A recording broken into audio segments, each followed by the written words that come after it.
Welcome to Karen's HOA Nightmares. Get ready for the most outrageous, shocking, and downright hilarious tales from the world of homeowners associations.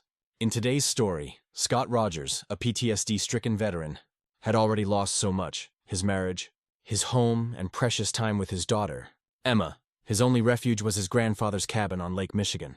But when Beverly Parker, the manipulative HOA chairwoman, targeted his property with fraudulent claims, Scott's fight for survival turned into a battle for justice.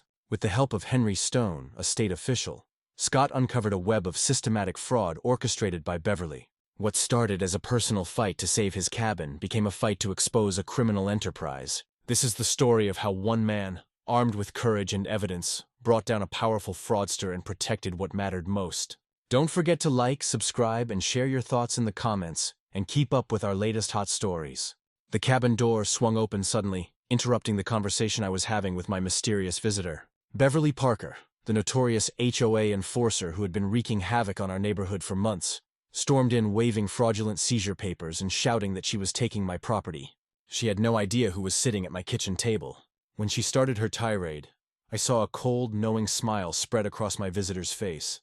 That was when I realized this nightmare for our neighborhood was about to turn into Beverly's worst day. Have you ever battled an HOA tyrant? Comment if you have. It's funny how rock bottom feels. You don't even know you're there until someone starts throwing rocks down at you. 8 months prior, I thought I had already lost everything. My house, my marriage, and most importantly, the limited time I got with my 12-year-old daughter, Emma. But life has a twisted sense of humor. Sometimes the universe keeps kicking you. Even when you think you're already down. I'm Scott Rogers. And if you had told me that living with PTSD, isolated in my grandfather's cabin, wasn't the worst thing that could happen to me, I would have laughed until the panic attack started. 2 tours in Afghanistan left me with what the VA calls mild PTSD, an understatement like calling a hurricane a light drizzle. My hands shake in thunderstorms. I haven't had a normal sleep schedule in years, and panic attacks hit harder than freight trains loaded with every bad memory I brought back from overseas. My divorce had been brutal, with Judy knowing exactly how to push my buttons, especially about my mental health. Apparently, serving your country and coming back broken makes you an unsuitable parent. So I got every other weekend with Emma, supervised visits, and a constant reminder that I wasn't deemed fit to be a full-time father. The family court judge looked at me like I was a defective product with a warning label. Maybe he was right. My grandfather's cabin by Lake Michigan became my sanctuary, the one place where I could breathe easy, where the world made sense. He'd built it with his own hands back in 1960, turning 2 acres of pristine lakefront into the only place that felt like home. Surrounded by tall pines and a dock that had survived more Michigan winters than I could count, the cabin was my lifeline. Emma, during our court-mandated weekends, would go from being the quiet, careful girl she had to be with adults into the lively child I remembered. "Daddy, can we try the new lures today?" she'd say, already digging through our tackle box with excitement. Watching her cast into the sunset-colored waters, telling me about school, reminded me why fighting for those weekends was worth every legal battle. Those were the moments I felt like her father, instead of just a figure she saw every other weekend. The cabin held generations of memories. Fishing lessons from my grandfather. Summer evenings spent with 3 generations of Rogers men talking about everything and nothing. It was meant to be Emma's someday, the place where she'd bring her own children to learn about patience, water, and family legacy.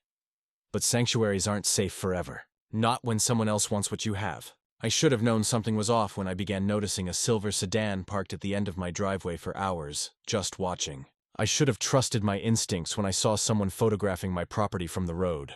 But I was so focused on surviving day to day, making it through the next custody hearing without losing it, that I missed the signs that someone had been studying my life like a problem they were already solving. The feeling of being hunted without seeing the predator had been gnawing at me for a month.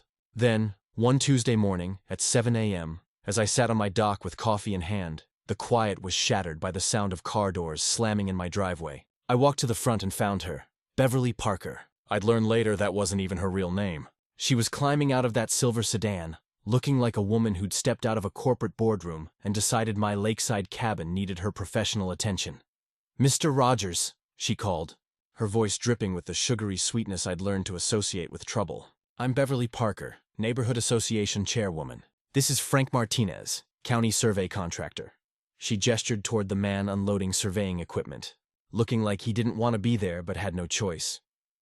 She proceeded with a routine I knew well, claiming she needed to conduct an emergency property assessment for code violations. "Your structure poses an immediate neighborhood risk," she said, while setting up cameras, like she had done this 100 times before. I tried to explain that I hadn't requested any assessment and wasn't aware of any violations.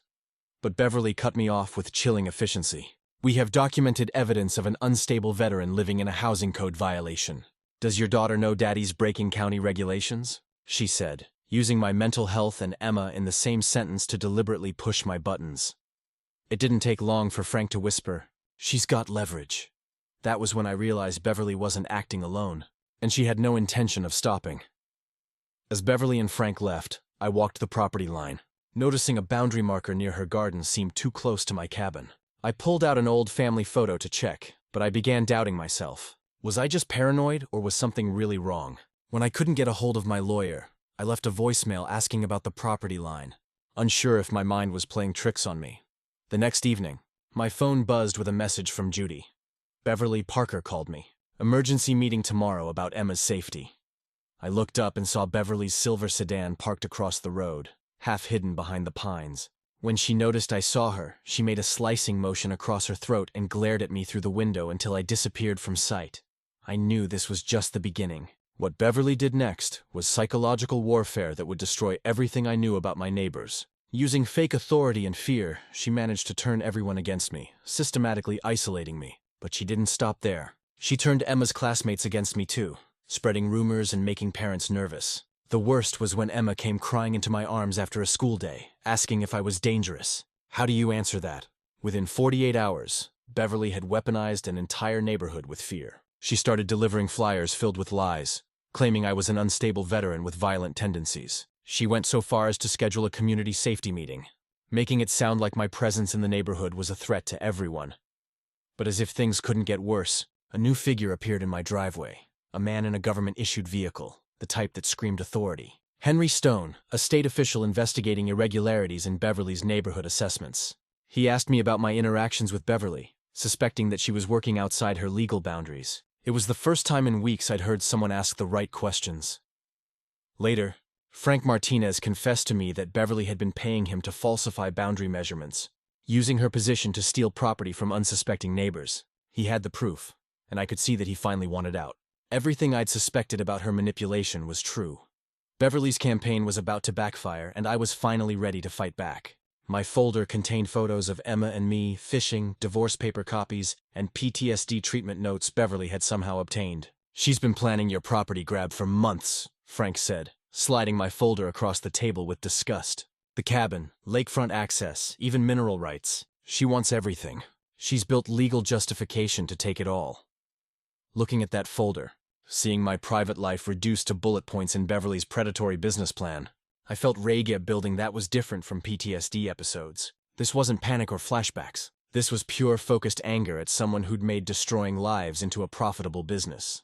That afternoon, I decided to stop being Beverly's victim and start being her problem. She'd be at the community center for the monthly neighborhood barbecue, an event she used to recruit supporters and identify targets. So, I grabbed Frank's maps and headed into what would be a very public confrontation. When I walked into the pavilion, Beverly was holding court near the deserts, surrounded by parents hanging on her words about property values and community safety. She saw me coming, expression shifting from fake friendliness to genuine alarm. "Beverly," I called out loud enough for everyone to hear, "we need to discuss your Sterling Holdings Company and the systematic fraud you've been committing." Conversation died instantly, 30 pairs of eyes turning to watch what they expected would be unstable veteran behavior. But I'd learned from watching Beverly operate. Public perception was everything, and I had evidence she didn't know I possessed. I held the marked surveys high so everyone could see and pass them down the line. "These are falsified boundary corrections tied to Sterling Holdings." Gasps were audible as Beverly's face cycled through surprise, anger, and genuine fear while her authority crumbled in real time. "That's false," she snapped, voice getting shrill. "These are routine corrections by licensed contractors." But the protest sounded hollow when confronted with Frank's detailed documentation. "Henderson family," I said, pointing 2 maps while ensuring my voice carried. "You lost 15 FT of backyard to an emergency easement benefiting Sterling Holdings. Martinez family, you're charged access fees for your own well water." The crowd murmured. Neighbors comparing stories and photographing survey maps proving Beverly's crimes. That's when Emma came running across the pavilion from where Judy had been talking. And my heart broke watching my daughter witness this confrontation. "Daddy," she cried, but ran to Beverly instead of me, seeking comfort from the woman destroying our family. "Miss Parker, is my daddy dangerous like everyone says?" Beverly's response revealed exactly who she was beneath her professional facade. She knelt to Emma's level with calculated sympathy, saying loud enough for everyone, "Sweetheart, your daddy is very sick. He needs help, but he's not getting it. That's why state investigators visited him." Before I could respond to Beverly manipulating my daughter, a county vehicle arrived and Tom Williams stepped out in official uniform. "Beverly," he called, walking toward our crowd with a grim expression. Frank called about property disputes and falsified surveys. Beverly's face lit up, thinking reinforcements had arrived. But Tom's reaction to the evidence spread across our table was devastating to her hopes. "Tom, tell them I have authority for these adjustments," Beverly said desperately. Tom studied documents, then looked at Beverly with pity mixed with disgust. "Bev, these surveys show clear fraud. You can't keep doing this." The public nature of Tom's rejection, her ex-husband refusing to support her lies before the entire community, devastated Beverly's remaining credibility. "I processed illegitimate Sterling Holdings registration," Tom told the crowd. "I never authorized property theft or fraudulent surveys. What she's doing is criminal and needs to stop." As Beverly realized even her ex-husband wouldn't lie for her, Frank whispered something chilling. "Scott, that state woman asking questions. Beverly has no idea what's coming." Beverly heard enough to understand. Paranoia finally breaking through professional facade. "Executive protection. Who did you people call?" she demanded, looking around like enemies were everywhere. As Beverly stormed toward her car, muttering about government interference and backup plans, I heard her make a phone call that chilled me. "I don't care what it costs. I need property seizure papers by tomorrow. They don't need to hold up in court, just work long enough." She looked back at my cabin with pure hatred, saying something that made Frank grab my arm. "Time to end this permanently." As Beverly stalked to her car, muttering about backup plans, a cold certainty settled in my chest. This wasn't over. She was about to bet everything on one last ugly move. What Beverly did next was so spectacularly stupid that I almost felt sorry for her. Almost. 3 days after our public confrontation at the community barbecue, she apparently decided the best way to rebuild her shattered credibility was to take her case directly to social media. She set up what she called an emergency community safety live stream on the neighborhood watch page, complete with professional lighting and what looked like a prepared presentation. I only found out because Frank called me in panic, telling me to get online immediately and watch Beverly destroy herself in real time. When I tuned in, Beverly was already 10 minutes into what can only be described as a masterclass in self-incrimination. She had positioned herself behind a desk with official-looking documents spread out, speaking directly to the camera with the kind of confidence that comes from someone who genuinely believes they're smarter than everyone else. "Friends and neighbors," she was saying, "we have a crisis situation involving multiple families under threat from unstable individuals spreading dangerous misinformation about legitimate neighborhood association activities." The comment section was already lighting up with questions, but Beverly seemed oblivious that not everyone was buying her version of events. "I have documented evidence," Beverly continued, holding up Frank's survey maps, the same ones that had exposed her fraud at the barbecue.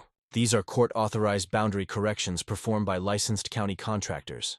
Sterling Holdings LLC has invested significant resources in improving property values throughout our community." Someone in comments asked about her legal authority for property seizures, and Beverly's response was pure gold. "I am the duly appointed Neighborhood Association Emergency Chairwoman with full authority to protect community safety." The way she said emergency chairwoman like it was some kind of official government position was so absurd, I actually laughed out loud. But then Beverly made the mistake that would haunt her forever. A commenter asked her to show actual property deeds, and Beverly, in her infinite wisdom, decided to hold up what she thought were her trump cards, forged court documents she'd been waving around for months. "See these stamps?" she said, pointing to obvious forgeries. "Fully legal seizure authority." Another comment asked about the original 1960 survey, and that's when Beverly completely lost it. "I don't care what some old survey says. I invested my life savings in improving this land. I deserve compensation for my improvements." The live stream had over 400 viewers by this point, and the comments section had turned into real-time fact-checking that was destroying Beverly's lies faster than she could tell them. The most damaging moment came when someone asked Beverly directly about Sterling Holdings' ownership claims. That property belongs to Sterling Holdings LLC, my development company, Beverly declared with obvious pride. I've been working for 2 years to clean up the mess left by previous property owners. The comment section exploded with neighbors who recognized their own property in Beverly's description. People just realizing their routine. Maintenance agreements had actually been property theft. Documents. Beverly had just confessed to systematically defrauding multiple families while streaming live to hundreds of witnesses. What made the disaster even worse was Beverly's response to growing criticism in comments. Instead of backing down or trying to clarify, she doubled down with increasing desperation. "These people don't understand property development," she shouted at the camera. "I'm trying to increase everyone's property values. Sterling Holdings is a legitimate business registered with the county." By the time she finally ended the live stream 47 minutes later, she had essentially provided a complete confession to everything Frank and I had been trying to prove. The video had been shared 312 times, screenshotted countless more, and permanently archived by neighbors who finally understood what had been happening to their community. Beverly Parker had just live-streamed her own downfall and didn't even realize it. The next morning, Beverly apparently spent time researching exactly who had been asking questions about her operation, and what she discovered must have terrified her. "I know this because Frank called me around noon, his voice shaking with excitement and fear. Scott, you need to know something about that state official who visited you. I looked up his license plate in the county database. Government fleet registration shows executive protection detail." When I asked what that meant, Frank's response made my blood pressure spike. "Executive protection means only the highest state officials get those cars. We're not talking about some mid-level bureaucrat here." Apparently, Beverly had come to the same conclusion because that afternoon she received a phone call that changed everything. I know about this call because Beverly was apparently rattled from her live stream disaster that she put it on speaker while standing in her driveway where half the neighborhood could hear her side of the conversation. "Mrs. Parker, this is the Michigan State Attorney General's office," the voice said with calm authority. "That makes smart people very nervous." Beverly's response wasteling. "I'm handling local neighborhood association matters. This is really not a good time." But the voice on the other end wasn't interested in Beverly's schedule. "Ma'am, we need to discuss your operations immediately. This is not a request." After that phone call ended, Beverly spent what must have been a frantic hour Googling Henry Stone, Michigan government, and what she found apparently sent her into full panic mode. Frank watched from his window as she paced her driveway, making phone call after phone call, her voice getting higher and more desperate with each conversation. "He's not just any state official," Beverly was heard saying to someone. "He's the top prosecutor in Michigan. How long has he been watching me?" The realization that she'd been under investigation by the state's chief law enforcement officer while live streaming confessions to fraud must have been like swallowing liquid nitrogen. Meanwhile, I was dealing with my own crisis. That same day, I received certified mail that made me hands shake worse than any PTSD episode. Emergency custody modification hearing. Judy had filed papers requesting immediate suspension of my visitation rights, citing, "Father's involvement with criminal investigation poses risk to minor child's well-being." Reading those words felt like being shot in the chest. Everything I'd been fighting for, every weekend with Emma, every fishing trip, every bedtime story was being threatened because Beverly Parker had made me a target in her criminal enterprise. I sat in the cabin staring at Emma's drawing on the refrigerator, a picture of the two of us fishing with the words "My Daddy" written in purple crayon, and honestly wondered if Emma would be better off without me. But then Frank showed up at my door with something that changed my perspective entirely. "Scott, I can't live with myself anymore," he said, carrying a box of documents that looked like it weighed 100 lb. "My daughter asked me if I helped bad people hurt good people, and I couldn't lie to her." Inside that box were 2 years of Beverly's crimes, all documented, all witnessed, all ready to be presented to someone with authority to actually do something about it. "Me to end this," Frank said. And for the first time since this nightmare began, I felt like we might actually have a chance. That evening, my phone rang. When I answered, Henry's calm voice said, "Mr. Rogers, we need to meet tomorrow at 200 p.m. your property." When I asked if this was about Beverly's fraud, Henry's response sent chills down my spine. "This is about bringing her to justice. And Mr. Rogers, this conversation never happened." But as he hung up the phone, I realized someone else might have been listening. Headlights ghosted through the trees from the service lane, and the chirp of a scanner bled into the night. She'd clearly caught wind of tomorrow's meeting. The furious clatter of keys told me she was already erasing whatever she could. When she pulled that red gasoline can out of her garage, I realized Beverly Parker was about to become more dangerous than I'd ever imagined. At 2 hours sharp, Henry stepped from an unmarked sedan and crossed my porch like a man on assignment. He offered his card and a brief nod. "I'm Henry Stone, Michigan Attorney General." The title landed like a gavel confirmation, not surprise. We sat. He opened the case file and the room shifted. This wasn't a neighborhood spat anymore. Frank came in behind me and went quiet. "He's the one who can shut this down," he whispered. And for the first time, I felt the weight of how big this really was. Henry set a slim evidence binder on the table and flipped to a prepared index, letting the tabs and exhibits do the talking. "Frank Martinez has provided 2 years of falsified surveys you commissioned," he said, looking at documents that represented systematic fraud across multiple counties. Bank records showed Sterling Holdings payments to county contractors, property transfers that violated state law, and what looked like a pattern targeting vulnerable residents across 3 different jurisdictions. Your case, Mr. Rogers, unlocked a criminal enterprise that extends to 12 families across 3 counties. Beverly Parker has been operating this scheme in multiple communities, always targeting people she perceives as unable to fight back. The scope of the investigation was staggering. Henry had been building this case for months, coordinating with county officials, federal agencies, and what he described as other interested parties to document every aspect of Beverly's operation. We have surveillance footage, recorded conversations, financial records, and thanks to yesterday's live stream, a complete confession broadcast to hundreds of witnesses. Henry explained, "My personal fight to save my cabin had become the linchpin in a statewide investigation into organized real estate fraud. Mr. Rogers, your willingness to fight back instead of quietly accepting victimization has given us the evidence we need to shut down an operation that has stolen from dozens of families."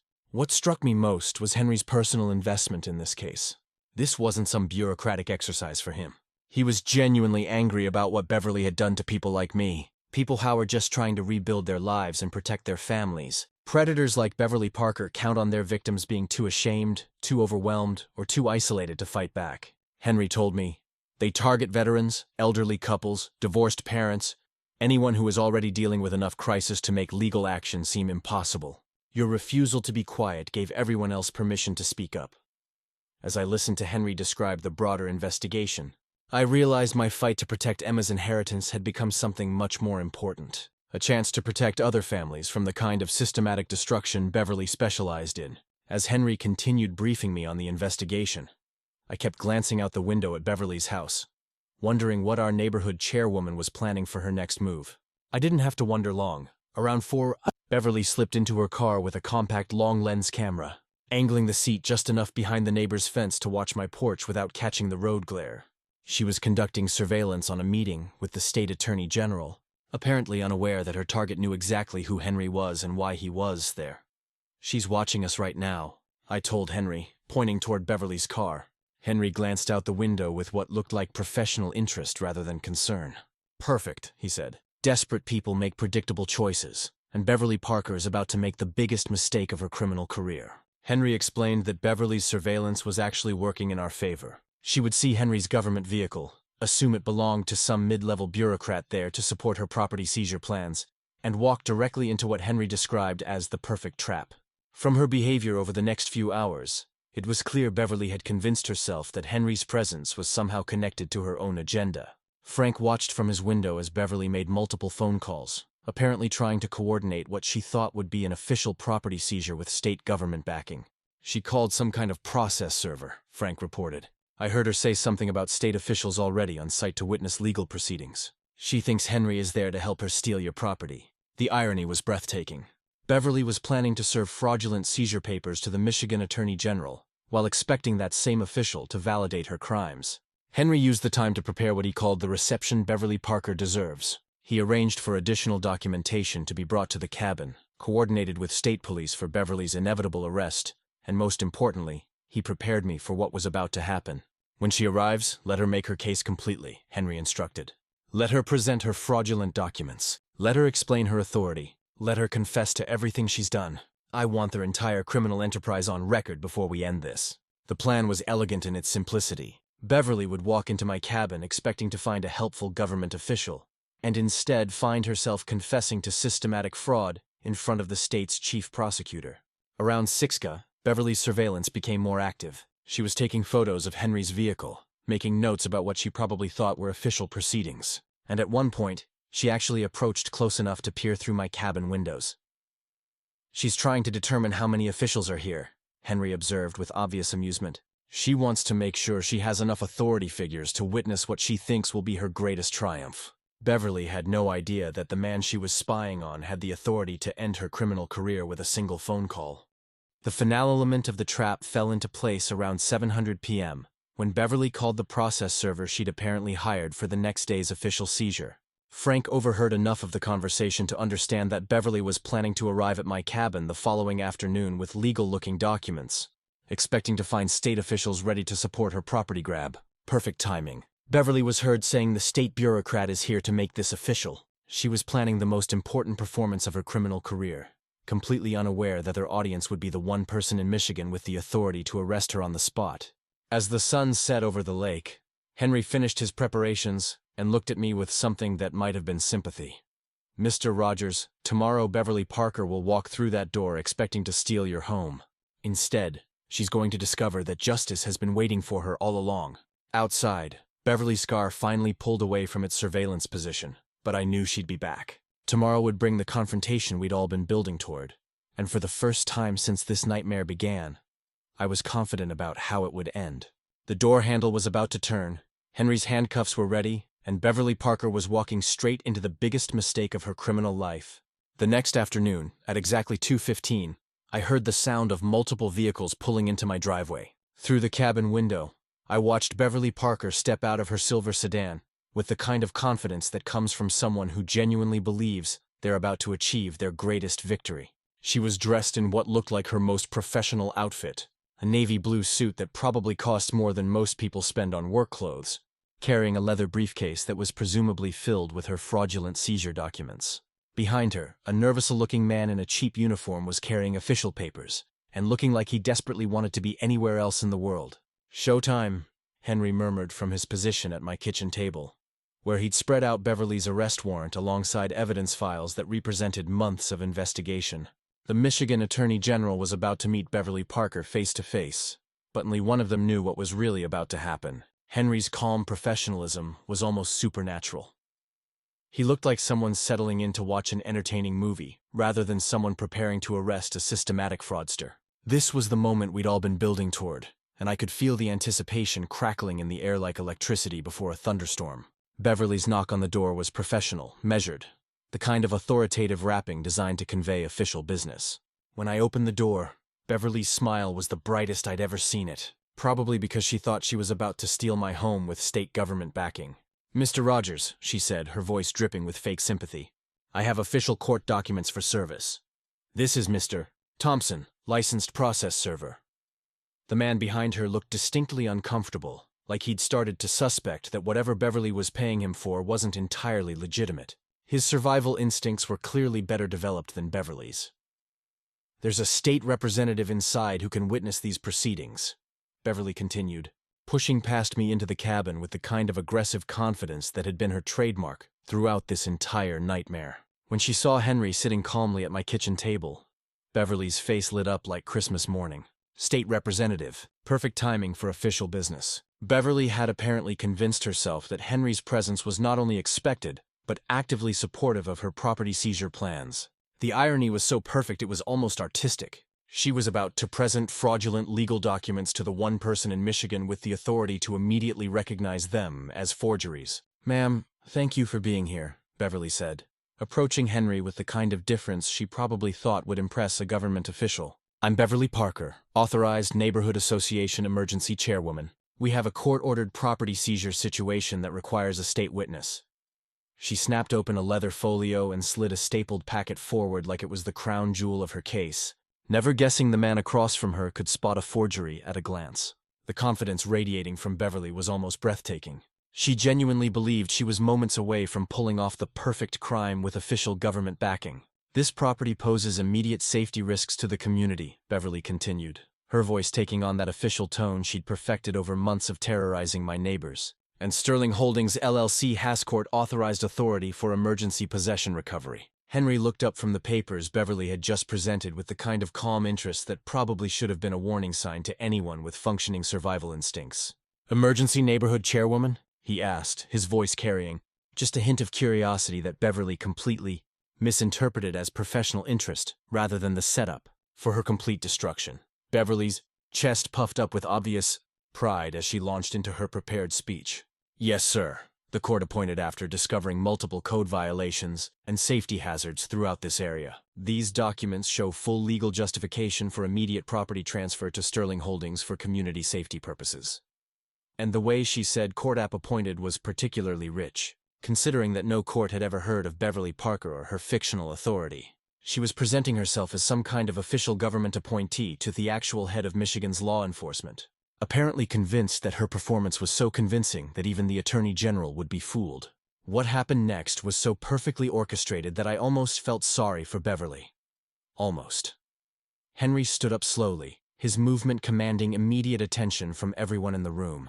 The process server took an instinctive step backward, his survival instincts finally kicking in with the urgency they should have had from the moment he agreed to work with Beverly. The air in the cabin seemed to change like the atmospheric pressure drop that happens right before a tornado touches down.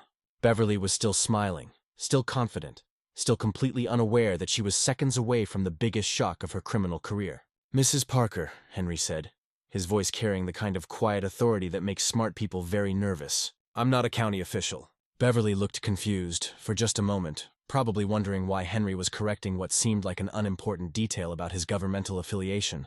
"Department of Housing Code Enforcement?" Beverly asked, clearly trying to fit Henry into some category that would make sense of his presence, and continue supporting her delusion that he was there to help her steal my property. Henry's response was delivered with the kind of calm precision that ends careers and changes lives forever. "I'm Henry Stone," he replied, pulling out the badge that would destroy Beverly's world. "Michigan Attorney General." The silence that followed was so complete that I could hear my own heartbeat. Beverly's fraudulent papers fluttered to the floor as the words hit her like a physical blow. The process server's face went pale as he realized he just attempted to serve fake legal documents to the state's chief prosecutor. And Beverly herself went through a color transformation that was almost artistic, from confident pink to confused white to terrified gray in the span of about 3 seconds. What followed was the most systematic destruction of a criminal's lies that I've ever witnessed. Henry didn't raise his voice, didn't make dramatic gestures, didn't do anything that would have looked impressive on television. Instead, he simply began presenting evidence with the methodical precision of someone who had been building this case for months and was finally ready to spring the trap. "Mrs. Parker," Henry said, tapping the exhibit tag on a scan statement. "Do you recognize this signature?" He advanced through the tablet payments, transfers, the pattern, each screen locking another piece into place. Then he scrubbed to the key moments of your live stream. The claims, the possession talk, the line about old surveys, all time-stamped, mirrored, and archived. "Your confession is preserved across hundreds of copies," he said. The numbers speak for themselves. Beverly's desperation was becoming increasingly obvious as the weight of evidence mounted against her. She tried calling her lawyer, fumbling with her phone like her fingers had stopped working properly, but got only voicemail. She tried calling Tom Williams, her ex-husband, but his recorded message was devastating. "Beverly, stop calling me. I've been cooperating with the state investigation for 8 months. The betrayal hit Beverly like a physical blow that knocked the wind out of her.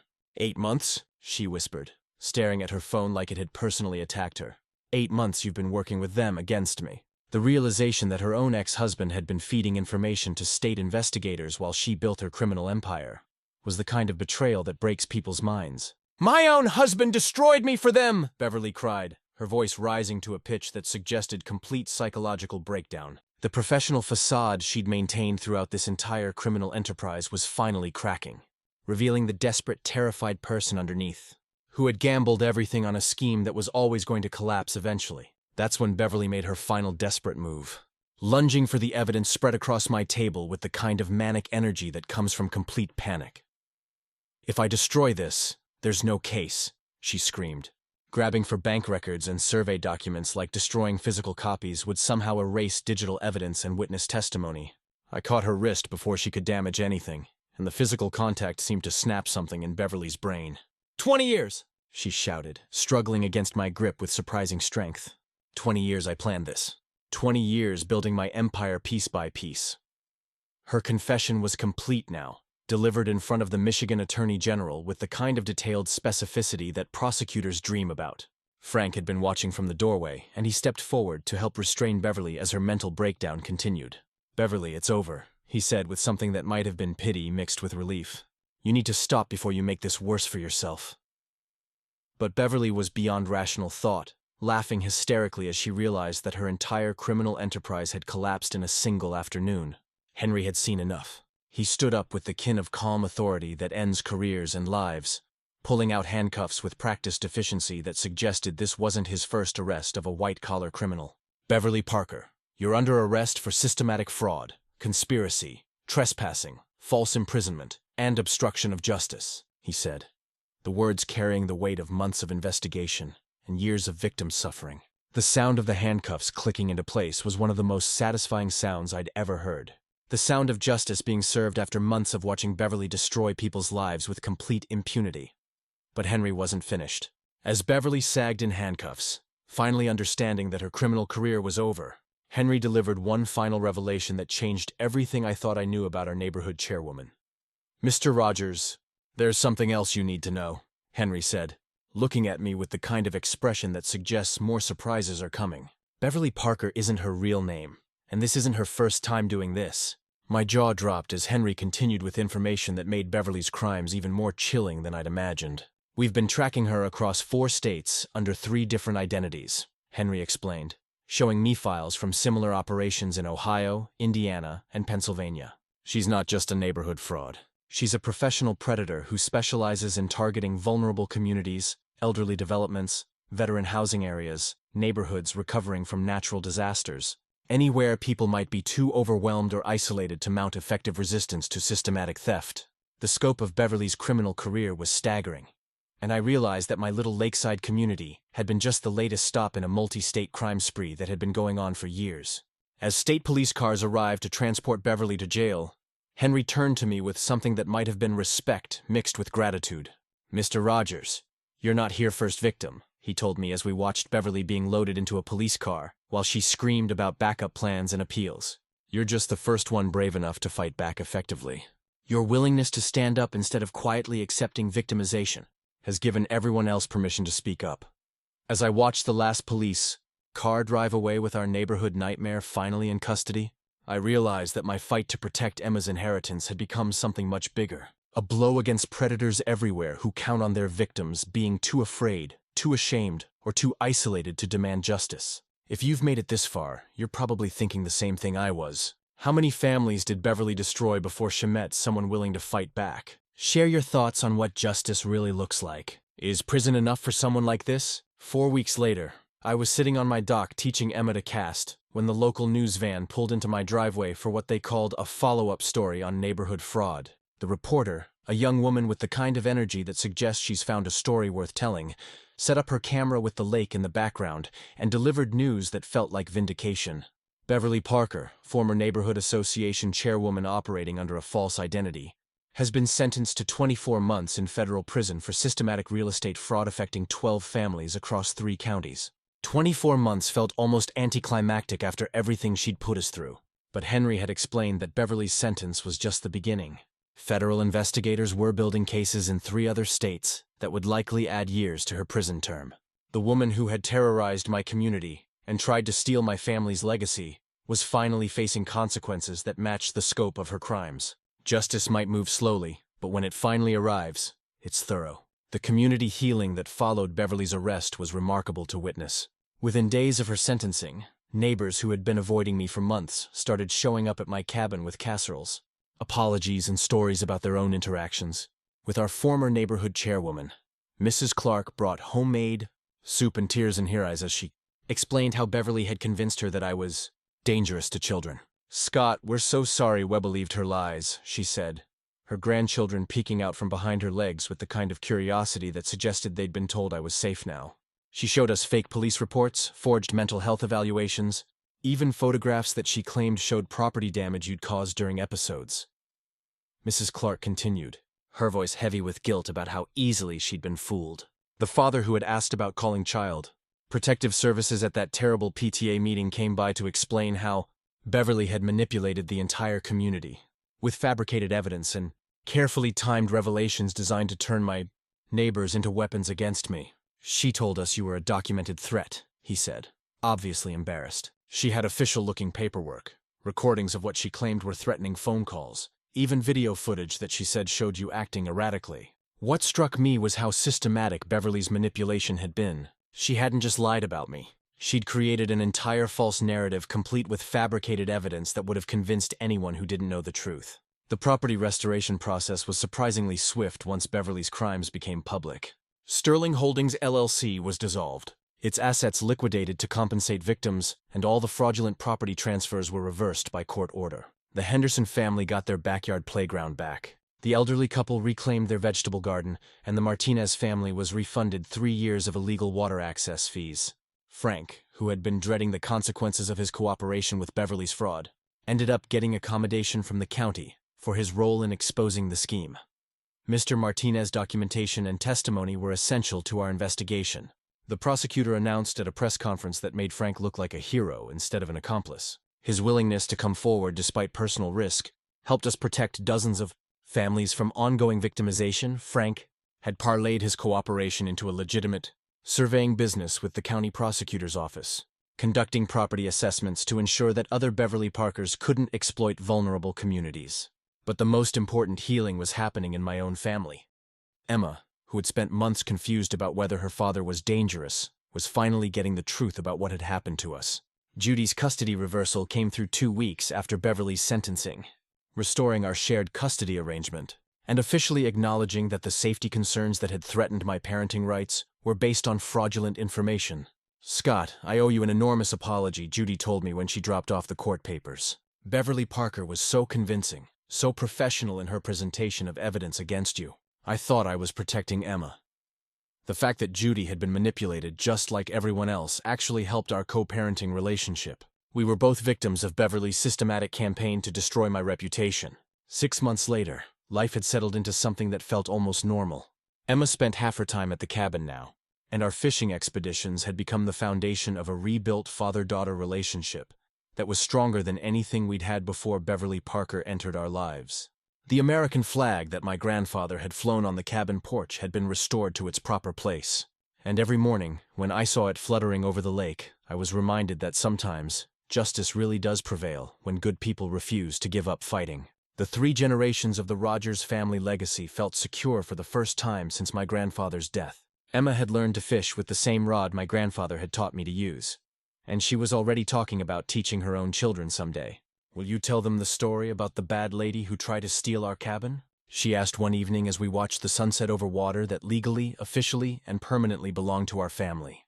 "I'll tell them about how their grandpa fought back when someone tried to hurt our family," I replied, "and how justice always wins when good people stand up to bullies." Frank had become a regular visitor, checking on my property boundaries as part of his legitimate county work, and serving as a reminder that redemption was possible, even for people who'd made terrible mistakes. "I spent 2 years helping her steal from people," he told me during one of his visits. "Now I get to spend however long it takes making sure that kind of fraud can't happen again."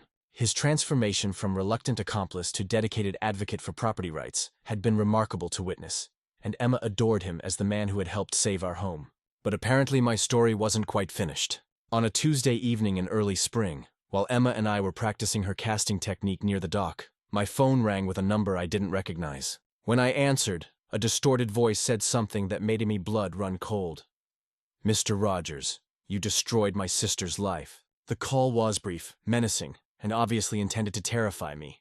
Beverly had family, and we don't forget. The line went dead before I could respond, leaving me staring at my phone while Emma continued fishing, oblivious to the new threat that had just entered our lives. I didn't tell Emma about the call, but I did start paying more attention to our surroundings during our evening routines. That's when I noticed him, a figure with binoculars watching our cabin from across the lake. Always in the same position, always at the same time, always disappearing before I could get a clear look at who was conducting surveillance on my family. The pattern was too regular to be coincidental, too focused to be innocent, and too reminiscent of Beverly's early stalking behavior to be anything other than a deliberate threat. "Daddy, who was that on the phone?" Emma asked. One evening, when I'd been staring at my cell phone longer than usual, I looked at my daughter, safe, happy, finally secure in a relationship with her father, and made the same decision I'd made when Beverly Parker first threatened our family. "Nobody, sweetheart," I said, pulling her into a hug that was probably tighter than necessary. "Just somebody who doesn't matter."